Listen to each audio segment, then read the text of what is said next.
Chief justice supreme court और justice Qazi Faez Isa एक ही बेंच में। Chief justice supreme court Umar Ata Bandial ने पहली मर्तबा जस्टिस काजी फाइज ईसा को अपने बेंच में शामिल कर लिया है। इन केसेस की समाअत 5 से 9 दिसंबर को होगी।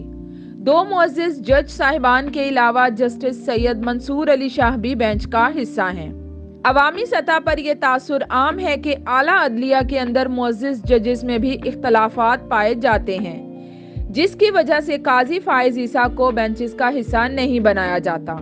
इसी वजह से काजी फाइज ईसा ने कुछ अर्सा पहले चीफ जस्टिस को एक खत भी लिखा था, जिसमें उन्होंने आर्टिकल 63A की तशरीह के लिए बनाए गए बेंच के बारे में सवालात उठाए थे। इस पेशरफ्त के बारे में बात करते हुए Sindh high court bar association के साबिक सदर सलाहुद्दीन अहमद का कहना है कि ये बहुत शानदार अमल है।